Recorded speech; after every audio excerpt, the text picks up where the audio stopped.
don't know where to start really. I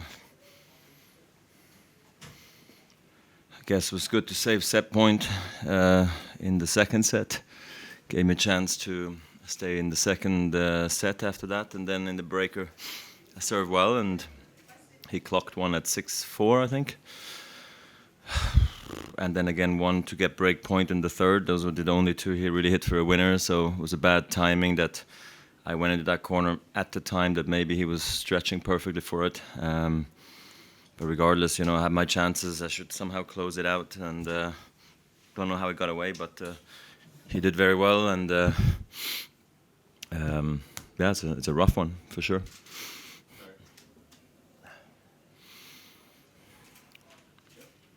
you feel that since there was a few weeks between Australia and now, this is the kind of thing that maybe closing out matches is something pure rust, or? I mean, look, it could be anything right now.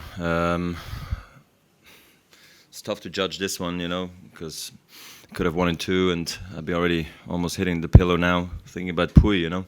But now here I'm explaining what didn't go well. So clearly you can become quite negative about it, but I won't. It's a tough loss today. Donskoy did well, like I said, and just got to move on from here. Clearly I would have liked to do much better here this week. Did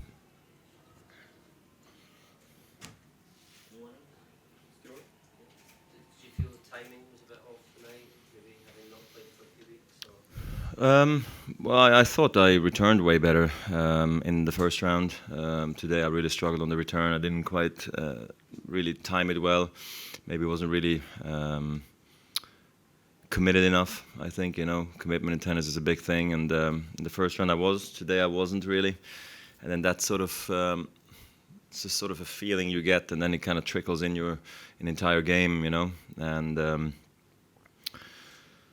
Yeah, so timing I thought was off for me today.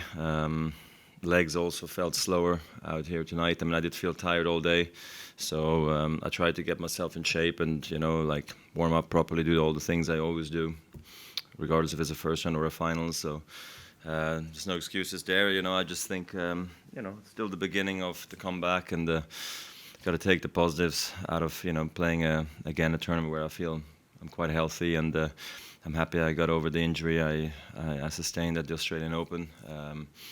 Maybe didn't allow me to practice as much as I was hoping to in Switzerland, but at the same time also needed a rest. So there's also no problem there really. I came early. I was perfectly prepared, and it's just a tough loss tonight. Had so many chances. It was crazy.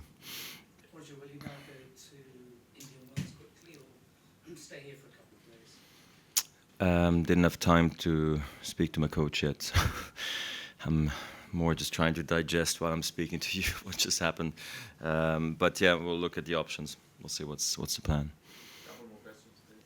Roger, I know you just come off the court, but this is the last time we'll see you. There's been a lot of discussion and deliberations today over wild cards for players coming back from doping bans. Okay. I know it's No problem. Go ahead. for your thoughts on whether you think a player has served in time once the ban ends, or should it be part of the punishment that they have to work their way back up from the bottom?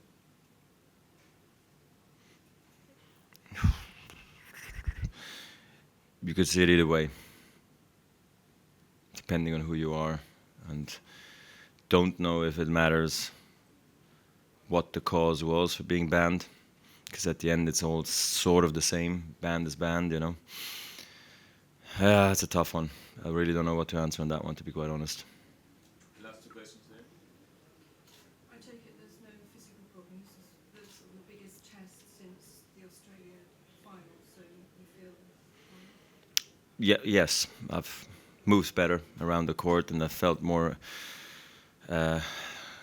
explosive and all that stuff. Just never really got going tonight, and sort of felt heavy. But look, those matches happen frequently, where you just gotta somehow find a way to come through. And tonight I just didn't, because I was convinced that if I came through tonight, I was gonna feel better tomorrow, and it's okay. Plus, I think what also sort of carried through the whole match is I just didn't know Donskoy so many times. I just couldn't, didn't know what his patterns were. I didn't know what his preferences are, and you know, if he does hit a big forehand down the line, is that normal, or is that just right now?